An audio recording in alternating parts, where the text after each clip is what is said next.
Vous souhaitez aider notre chaîne? C'est très simple.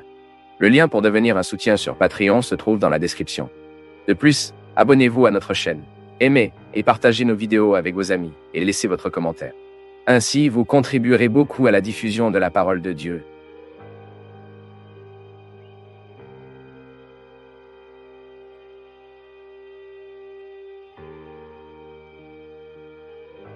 Balaam était un prophète qui a tenté de maudire le peuple d'Israël, mais a finalement échoué.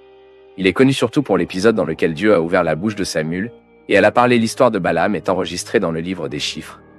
Mais il est également mentionné dans d'autres livres de l'Ancien Testament, tels que Deutéronome, Joshua, Néméas et Mika.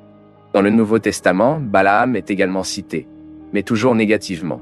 Balaam était le fils de Béor et vivait dans un Pétor qui était par la rivière Euphrate. Il est difficile de connaître l'emplacement correct de cette région. Certains chercheurs pensent qu'elle pourrait être proche d'Haran, la même région où le patriarche Abraham vivait également. Balaam apparaît dans le récit biblique dans un contexte dans lequel les Israélites obtenaient des victoires importantes. Ils avaient vaincu les Amorites et conquis toute la terre d'Haran. À ce moment, ils s'étaient positionnés au nord du territoire de Moab. Quand les Moabites ont vu que le peuple d'Israël était nombreux et victorieux, ils étaient terrifiés. Puis Balak, roi de Moab, est allé chercher Balaam, un homme connu pour être un voyant. Les Moabites ont fait une alliance avec les Midianites pour s'opposer à Israël. Puis Balak a envoyé des messagers à Balaam pour lui demander de l'aide. Balak voulait que Balaam maudit les Israéliens.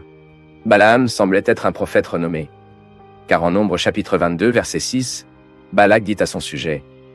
Balaam a ensuite demandé une nuit pour consulter le Seigneur. Cette nuit-là, Dieu lui a dit de ne pas maudire Israël, car ce sont des gens bénis. Les messagers de Balak lui ont communiqué le refus du ballon, mais Balak a décidé d'envoyer d'autres messagers promettant de grandes récompenses pour le ballon, pour maudire les Israélites. Une fois de plus, Baloun a demandé aux messagers d'attendre une nuit pour qu'ils cherchent le message du Seigneur. Ensuite, Dieu l'a autorisé à accompagner les Moabites, mais à la condition qu'il ne dirait que ce qu'il aurait à dire. Pour le matin, le ballon s'est levé, a préparé sa mule et est parti avec les messagers Moab, mais le cœur de Balaam était perverse devant Dieu, c'est-à-dire qu'il est parti avec des intentions qui dépourvaient le Seigneur. Puis l'ange du Seigneur s'est mis sur son chemin pour l'empêcher. Le prophète Balaam ne pouvait pas voir l'ange de la position toujours en route, mais sa mule a vu et refusé de continuer. Hagué par le comportement de la mule, le prophète Balaam l'a battu 3 fois. C'est alors que Dieu a fait parler la mule. Dès que la mule a parlé, Dieu a également ouvert les yeux de Balaam, et il pouvait voir l'ange du Seigneur avec son épée dans sa main. L'ange du Seigneur a réprimandé Balaam et lui a permis de continuer. Mais encore une fois, il l'a exhorté à ne parler que ce que le Seigneur lui ordonna de dire. Lorsque Balaam a rencontré Balak, il l'a averti qu'il ne pouvait dire que ce que le Seigneur a mis dans sa bouche. Puis il a été emmené par Balak pour maudire Israël. Mais 3 fois, au lieu d'une malédiction, Balaam a dû donner des bénédictions du Seigneur sur les Israélites. Dans la première prophétie, Balaam a déclaré qu'il ne pouvait pas maudire ce que Dieu n'avait pas maudit. Dans la deuxième prophétie, il a déclaré que Dieu était à côté des Israélites, leur donnant la victoire sur les Moabites. Dans la troisième prophétie, le prophète Balaam a parlé des bénédictions que Dieu avait prévues pour Israël. Il a également souligné que ce serait plus tard quiconque se levait dans le but de maudire les gens. Dans la quatrième prophétie, il a prophétisé la venue d'un grand conquérant qui viendrait dans le futur et submergerait les Moabites et les Édomites. Cette prophétie a été réalisée à David et a également souligné les réalisations encore plus grandes du Messie, dont le règne de David ne préfigure que. Ensuite, le ballon a également prophétisé la chute des autres nations. Après avoir prophétisé sur Israël, Balaam a dit au revoir à Balak et est retourné sur sa terre.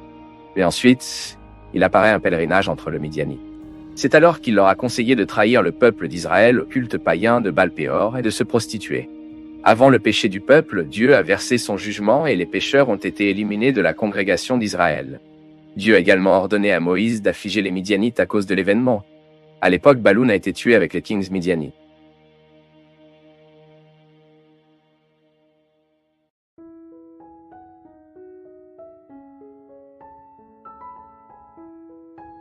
Nous du Path of Faith sommes heureux d'être avec vous en ce moment.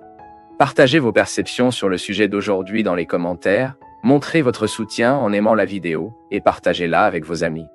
Abonnez-vous à la chaîne pour rester connecté avec nous et ne pas manquer nos nouvelles vidéos.